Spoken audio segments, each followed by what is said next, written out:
अस्सलामुअलैकुम students, welcome to VU study world.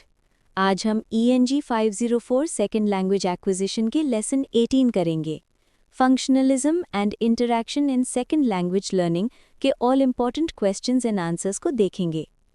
इस lesson में हम डिस्कस करेंगे फंक्शनलिज्म, इंटरैक्शन हाइपोथेसिस और इनपुट-आउटपुट की इम्पॉर्टेंट थ्योरीज जो सेकेंड लैंग्वेज लर्निंग को डीपली एक्सप्लेन करती हैं।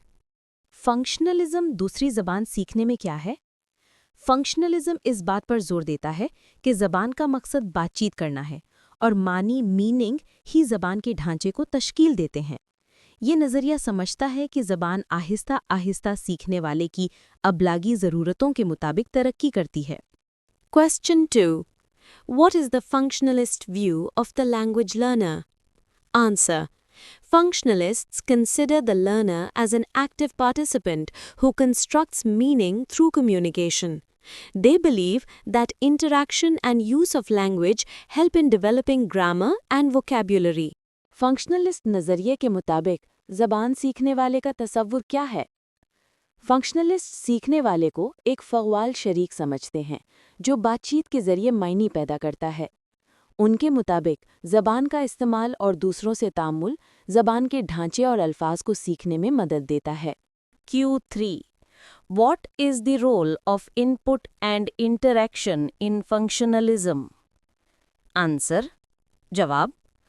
Functionalism emphasizes that both input, that is, language exposure, and interaction, that is, communication, are essential for learning.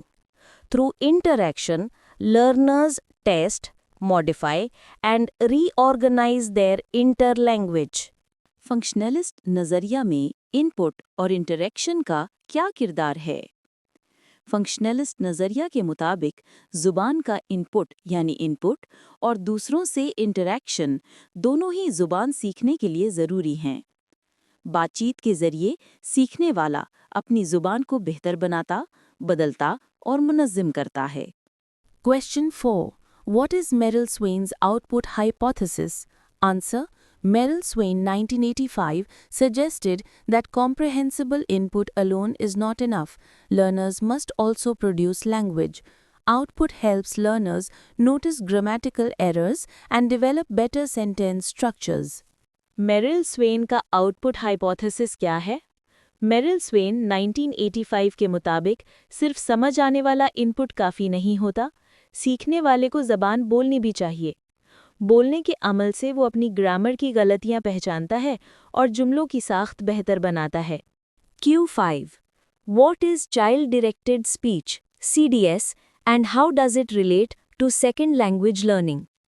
CDS means the simplified speech adults use when talking to children, often called baby talk. Interactionists believe that CDS helps children learn language by focusing attention, reducing difficulty, and providing feedback. Child Directed Speech CDS क्या है और इसका दूसरी ज़बान सीखने से क्या ताल्लुक है?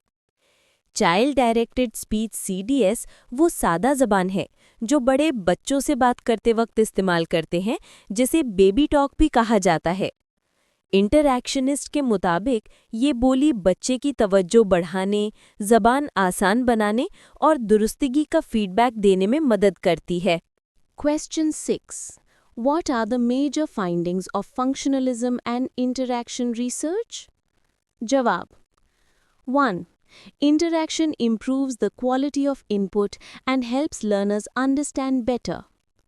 2. Communicative needs motivate learners to develop language. 3. CDS and feedback play supportive roles.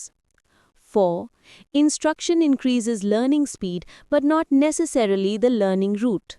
Functionalism और इंटरैक्शन से मुतालिक तहकीक के अहम नताइज क्या हैं? 1. इंटरैक्शन इनपुट के मयार को बेहतर बनाता है और समझने में मदद देता है। 2. इब्लागी ज़रूरतें सीखने वाले को ज़बान सीखने पर आमादा करती हैं। 3. CDS और फीडबैक ज़बान सीखने में मावन किरदार अदा करते हैं। 4. तदरीस सीखने की रफ्तार बढ़ाती है लेकिन अमल का रास्ता बदलती नहीं। ये थे ऑल इम्पॉर्टेंट क्वेश्चन आंसर्स और MCQs जिनको हमने उर्दू और इंग्लिश दोनों लैंग्वेजेस में कवर किया। अगर लेक्चर पसंद आए तो VU स्टडी वर्ल्ड चैनल को सब्सक्राइब करें ताकि हर नई आने वाली वीडियो आपको मिल सके। अल्लाह हाफिज़।